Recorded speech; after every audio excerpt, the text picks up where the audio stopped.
What's up, everyone? My name is Jeff, and today we are gonna have some fun playing Magic. And the fun thing we're trying to do today is we're playing the Game Awards After Party, which so excited to jump into this. I already played one game, and it is so much fun. We're gonna go through and play 2 games of Ashiok, 2 games of Elspeth, and kind of decide which one we think is best. I already have my suspicions of which one I like the best, but at least we're gonna dive into the deck list here and go ahead and get into some gameplay. But before we do, this video is brought to us by Robinhood. So Robinhood is an investing and trading app. It is the first app ever to have 0 trading fees. And the best part is if you sign up with the link down below, both you and I get a free stock. And from my experience, that stock is about $3 to $6, which just for clicking the link and signing up, that's pretty awesome. But you do have a 1 in 150 chance to get Berkshire Hathaway, Facebook, or Microsoft as that one free stock, which is pretty awesome if you do get it. So out of all the viewers here,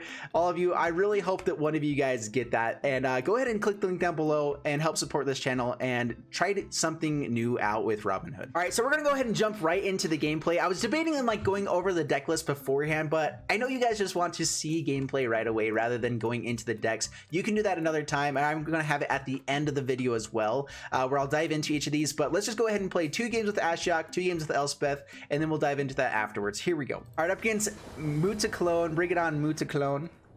Mutaclone? What? I can't spoke right. This we will keep. I probably will just go ahead and Evolving Wilds for black mana just to get it right away. Spectral Sailor can come out later turns and be just fine. Like having it out on turn 1 doesn't necessarily do a ton for us, especially against a more aggressive deck with a good turn 1 play. Maybe I ought to be just mulliganing for something like that with this deck as well. Pass the turn, because we have such a slower start now at this point. So yeah, what is the options with this deck? Maybe we ought to just be mulliganing to Oblivion with this one, trying to find something better. All right, grab a swamp. I do like the swamp that they chose here. I wish they did like the fairy platform island they have though. That one's a little bit better. This one is cool. Cool island art. Cavalier of Dawn is what they choose. All right, Seeker Squire. It hopefully gets a counter onto it and can block the Knight of Grace. Actually can't. Yeah, Graveyard. That's right. Hex, it gets +1 if we have any black for a minute. Man, it's been a while since I played with a lot of these cards. It's kind of fun to go back and see them. And this is one of the reasons I like Singleton. Man, that is very bad for us. All sorts of very bad. Well, we will block.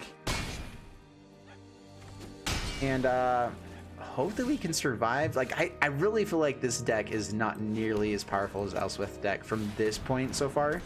We didn't have a Mox at the beginning, and maybe that's just a misplay by not going for that. Thief of Sanity is nice. Hopefully we can just steal their stuff. Cavalier of Dawn, though, is going to be coming down soon.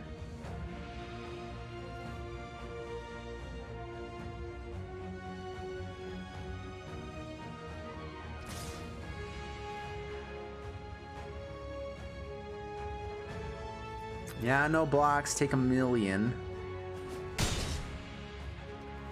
We're basically just hoping for some sort of remove. I don't think that deck has Settle the Wreckage. I played with it one time and like took a quick peek at everything, but it doesn't really do tons for us.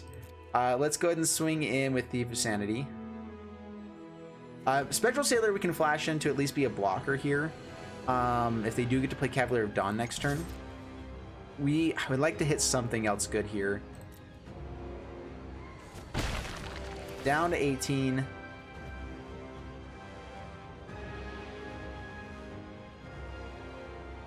So how does this work? I think that we can end up using one of each of these sides because we won't actually have the mana for it afterwards. So we take Ardent Tactician, and we can play it as a blocker, or we can just play it to tap both things. Yeah, because Adventure will put it into exile without having the creature. Is it better just to tap them both? This is going to kill that. We could end up killing the Acclaimed Contender instead. Let's just pass the turn. Yeah, and we're gonna go ahead and just tap them both down. Hope that that's good enough. All right, plays the will. That's not worth countering right now. I could counter the Cavalier of Dawn. I could have done that, I guess, if I had played a blocker.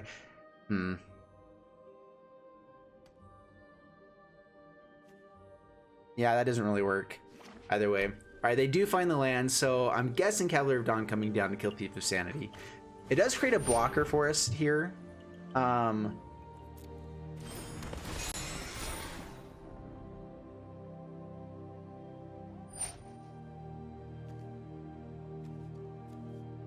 Okay, resolve. Doesn't choose anything. Very interesting. I guess it keeps us alive. And so that actually ends up being pretty good for us there. Yeah, now I don't believe we can play that, which is annoying. Let's swing in with Thief of Sanity first. Interesting, yeah, so they don't actually choose anything there, which is great for us. Benelish Marshal is just any of our other creatures. What all can we play here? Use the battlefield. Cannon Spell might be nice.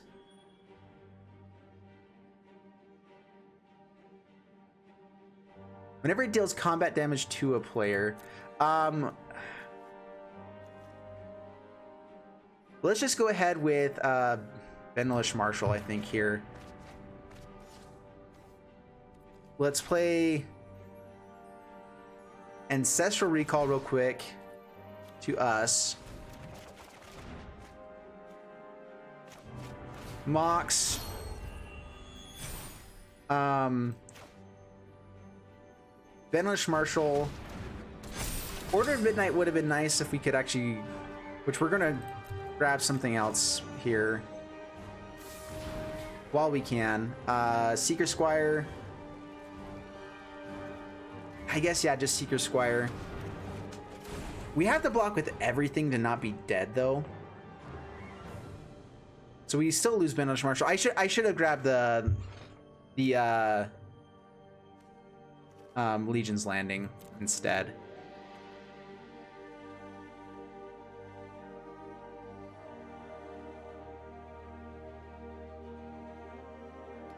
Yeah, Legion's Landing definitely would have been the better play, just because it would have gained us life. It's okay to chump block. Like, and with this one now, we don't really get tons of value from blocking anyway. We're gonna drop down to 2. Shelter. So now we can't. Okay, protection from white. I mean, we weren't gonna block there anyway. We want to block the ones with more damage.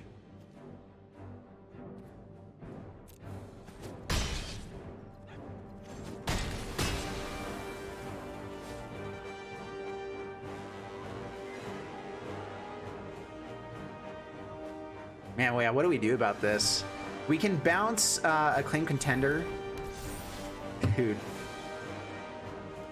11 devotion.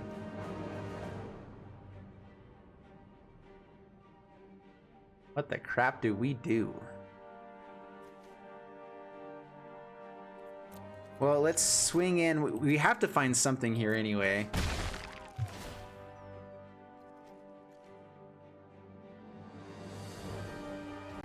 Sword of Fire and Ice is fun, but not enough. Blocker, Summary Judgment deals 3 damage to attack creature, which we do get to kill Knight of Grace. Or 5 damage if it's on our turn, I think. So let's go ahead and grab that. But I think we're still just dead.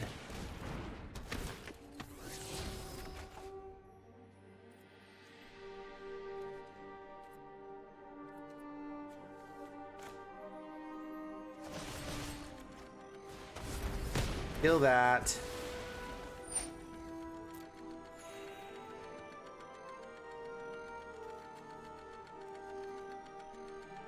And we just concede. We're actually gonna pay the 2 life. Good game. Oh man. Well, at least we gotta kill ourselves in the way that we wanted there. So oh man, yeah, that we definitely just got toasted in that deck, and we did start slower, so maybe we need a mulligan for a better opening hand. A little bit different in Singleton though. I feel like Singleton's a little bit weird with mulliganing. All right, up against AG Elzaka. So it's actually interesting. I wish that, I don't think I've ever seen a game yet that I'm not up against the other side, which is a little bit interesting. With this deck, I mean, the curve is pretty bad, actually. It's not very good. We're going to go ahead and mulligan. It's free, and we want a Mox. Mox is great. That means we get at least a 2/2 on turn 2, and then History of Benelli, which is fantastic. Castle Ardenvale, also pretty stellar here, so keeping this, playing first, Mox Pearl, Ancestral Blade. We don't have a lot of juice after this start, but hopefully it's enough to just kind of win us the game before they get to do much. We shall see. I'm really liking the white deck here. I feel like it's a lot more powerful so far.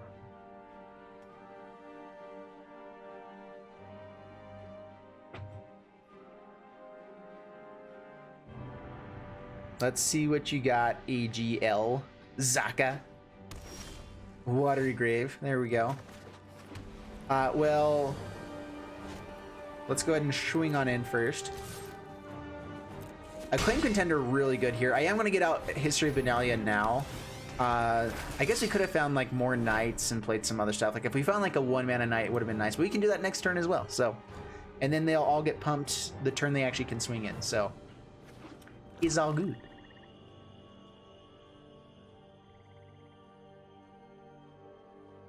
The biggest downfall here is if they have, I think they do have the card deal 3 damage, or everything of a certain creature type loses -3/-3. So knights would be really bad if that happened. All right, let's Acclaimed Contender. Black Lotus is really good.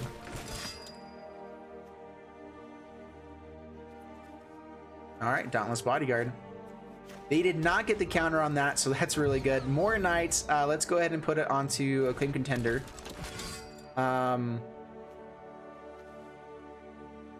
They have some discard stuff. I don't think they have ways to get rid of Black Lotus, so I want to go ahead and play it out, actually. We get the chance to have God's Willing if we need to as well, and we'll swing in.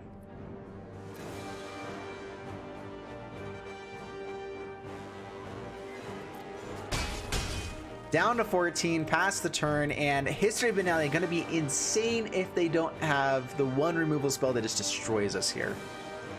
So we'll see if they've got that. Man, like their deck is. This is the issue I have with the Ashiok deck so far, is that it's very limited in 2-mana relevant plays. Like there's some light removal. And we are just playing an aggressive deck, which is historically a little bit better against control. As far as like if you just get the nuts draw, because control's trying to play bigger, better things.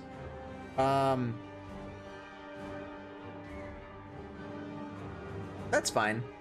I don't think I need a God's Willing that. I could scry here to try to hit something really good.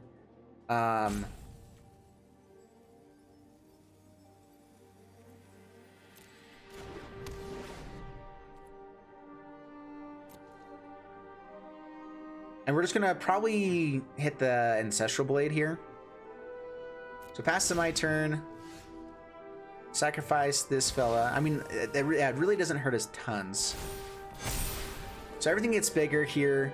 How much damage do we have? We have 12. So God's Willing doesn't actually do anything here. This does, though.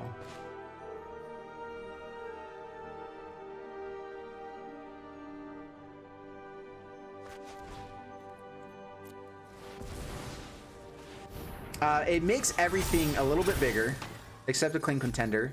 It does make their Secret Squire bigger, but that doesn't matter this turn.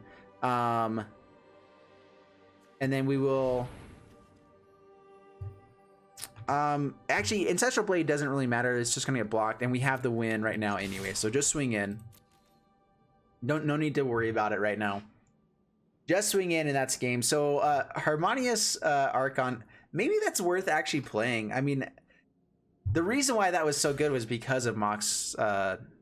or Black Lotus there. I mean, if we didn't have Black Lotus, that would be a pretty dead card for another couple turns, but being able to turn all your 1/1s into massive creatures is really, really good. It also does turn all of their creatures that are big into small things, so it's just a 6-mana spell, which you're typically wanting to be winning with something like that. I'm not sure if it's quite like even a Nissa or something like that, but man, I really want to make that card work sometime. All right, against Shark Bait. Ooh ha! Shark Bait is what that guy's name is. I have way too much fun saying names. I'm sorry, guys. But if you guys can tell me which movie that's from, Shark Bait. Ooh ha ha! Then you get 7 points. You're welcome. All right, we got the Mox Jet. We have a bunch of tapped lands besides it. Midnight Clock is nice to give us a little bit more. And this is Witch's Vengeance is the main reason I'm going to be keeping this deck. Witch's Vengeance is huge for us here. Creatures of the creature type of your choice get -3/-3. Gonna keep that. Master Girl also. The way that we win with this deck is they go wide, we stomp them with good removal stuff. Tombblade also really good. All right, Blackwater always tap, so just play it. We're gonna go ahead and not show the Mox Jet for now. Pass the turn. Well, we can't do much about that.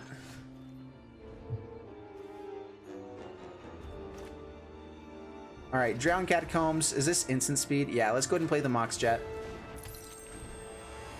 Pass the turn. Black Lotus, yeah, they just said nice. That's pretty nice. Doomblade will kill anything. Like, I'd actually like them to use it and play something massive here, and then we get to kill it. That wouldn't be bad for us.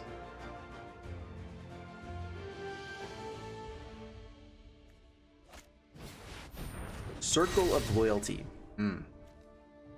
Hexproof from black. That's gonna make things a little bit difficult.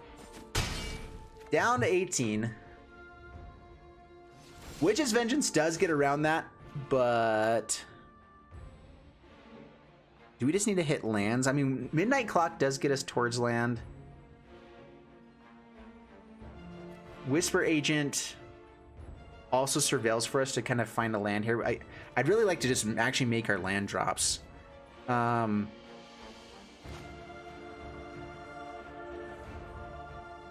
Let's play Midnight Clock here.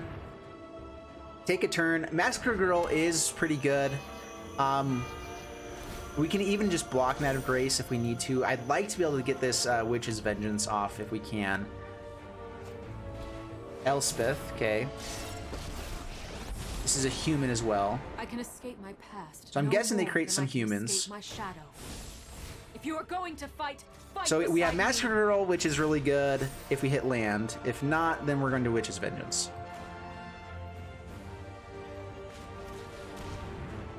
So on human. I think, yeah, it doesn't get this night, so it gets almost... Yeah, I get some stuff. They are going to be able to just create some more 1/1s. Which aren't 1/1s, which means Massacre Girl doesn't even do anything, actually. Heroes! We need something... Man, with Circle of Loyalty completely destroys Massacre Girl, huh? That's really annoying. Dude, we'd like to draw a land one of these days. These are only the lands that we actually started with.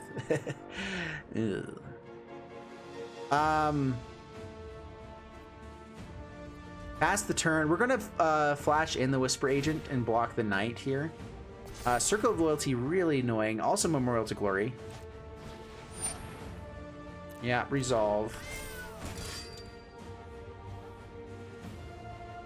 Can't even play Ashiok to create blockers.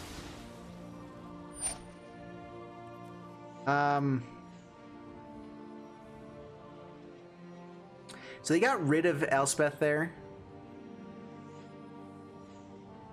Because I really want to hit land, I'm going to go ahead and flash in this Whisper Agent instead.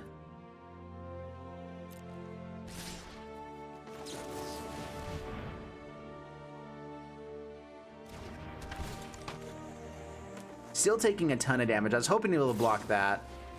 Swords of Plowshares. Well, we at least gained 3 life, but we are losing more. Man, we have to hit land. Ah! Down to 4.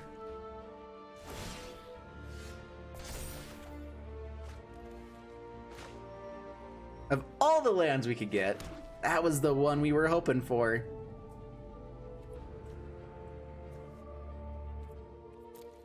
And we actually needed that Eidolon, man. Man, oh man, oh man.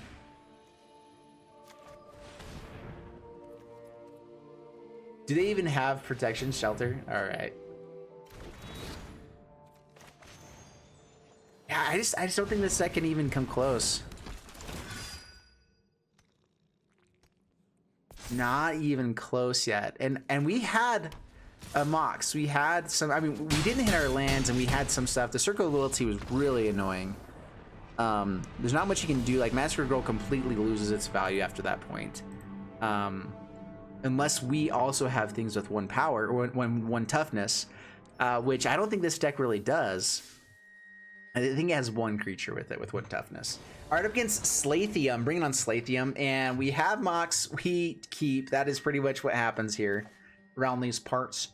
All right, keeping this. I'm actually gonna go Charming Prince for Scrying for turn 1. Turn 1, man, so good. Yeah, we'll take value. Why not? Scry 2. Land is nice, but do we actually need it? Fabled Hero with Heroic. And then land afterwards. We do have Knightly Valor, which would be nice for it. We don't have a lot of other like targeted things. So yeah, I think that's good. Fabled Hero into land. I don't think we actually get to Knightly Valor on that turn. So let's go ahead and shoring on in. I could hold up God's Willing and play this another turn. I'm going to go ahead and try it out. They might have Doomsday. They do have a couple 2-mana spells. Oh, they have Quench. I totally forgot about Quench. All right, well, that's annoying, but we'll be okay. Seeker Squire, don't get a counter. Ha! All right, that's good. That is great for us. Digs for it right now. Maybe they have lots of lands. All right, play Plains, play Ancestral Blade.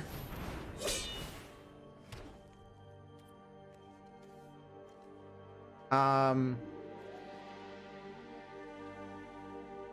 could equip now and equip it later. I don't really care if either one of these die, so let's go ahead and just try for this.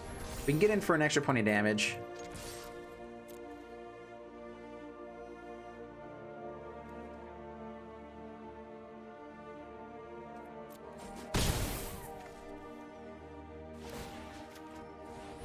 All right, equip it back. Now we have a blocker for Seeker Squire. Booyah. And Spectral Sailor, K.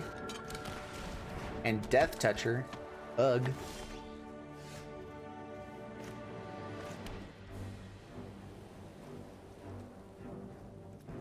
Arch of Araska, only if you have City's Blessing. Let's go ahead and swing in with both. Let's see if they decide to just block with the Enforcer. And this is actually the reason why I feel like Elspeth deck is dominating the other one, is that this is what they've got on their side of the board, which there is value. There are some good things in their early game plays, but I just don't think it's as good. Should we just God's Willing that? I could Knightly Valor here and maybe get a better play overall. Just get some extra value. Yeah, let's go ahead and let that trade off. We're only losing 1 power on the battlefield technically with what we have. So Knightly Valor. Mainly just creating another creature. Like, that's really the value of this. If they do kill our 4/4, it's annoying, but it's not like Knightly Valor is probably one of the worst cards in our deck anyway. So the fact that we got to create a creature is pretty good. Oh, they get to control it. That's annoying. All right, that's bad. Alrighty.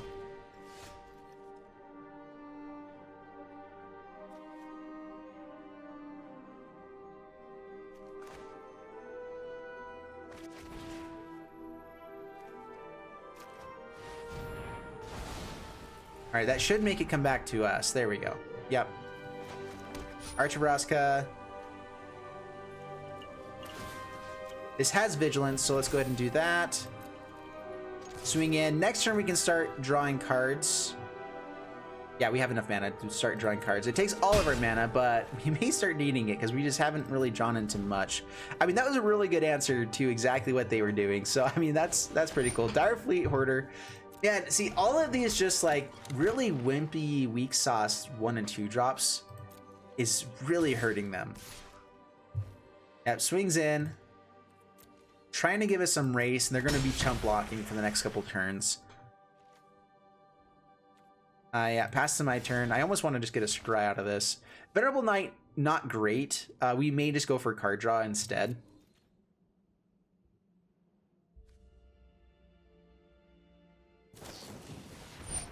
Merfolk Trickster. Let's go ahead and God's Willing. For blue. That we will keep on top.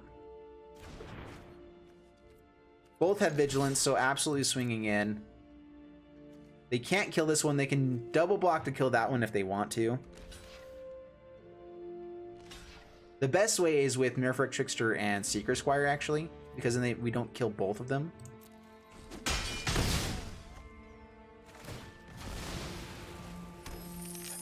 All right, so Venerable Knight, and equip it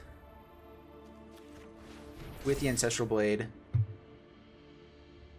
And pass the turn.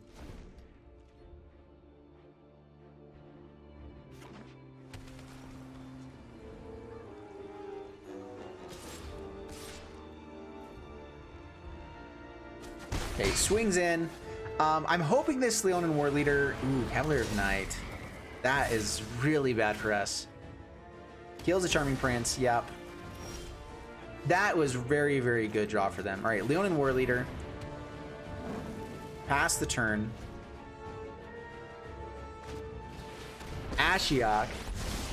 All right, yeah.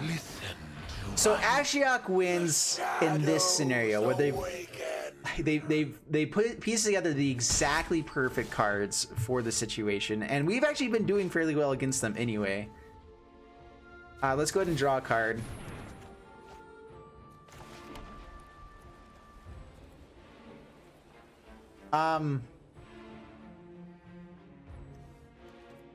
I think we may want to go ahead and just let the trade-off happen with this Cavalier of Night, swinging at Ashiok. They get to block both of our 1/1s that come out, though, so it's not really great. So I guess we actually just go ahead and put that there. Now we have a good blocker for the Cavalier of Night. We can just return.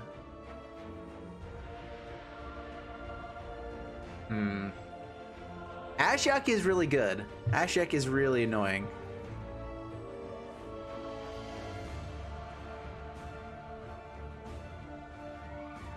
Do I force this trade? I mean,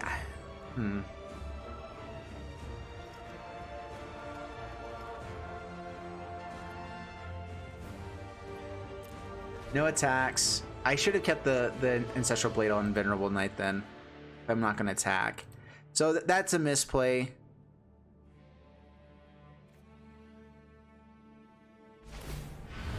Yeah, it bounces it back. And we have to exile a card. So we can just start chump blocking with Elspeth. This is just a non-land permanent, man. If this wasn't exile a card, then I would be able to actually get this back from escape, but as it is, it's exiled. Leonin War Leader, is it actually better? Maybe I shouldn't have kept that. Being able to create blockers every turn was at least good. Ashiok is really powerful.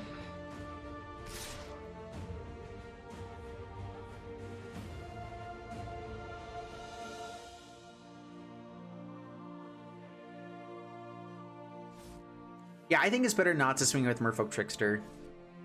I would swing in with the Nightmare, though. They don't really need to keep back blockers here. But we are going to take that. They start gaining life. And I think at this point, Ashiok does beat Elspeth. But that's 3 out of 1 games that we have shown. Shelter, really nice here. The nice thing about this especially, I guess the thing is we could have swung in at Ashiok that way. Which, is it worthwhile doing anyway? No. Draws a card, yep. All right, our next turn, if we can utilize this shelter the right way, we can win. Draws 3 cards, okay. Ancestral Recall, yeah, that's a good card. Another Mox. Creates a good one. My kin are delightfully friendly. Whenever it attacks or blocks, exile the top 2 cards of their library. Each opponent. And the bounce. So now we have to put this on blue.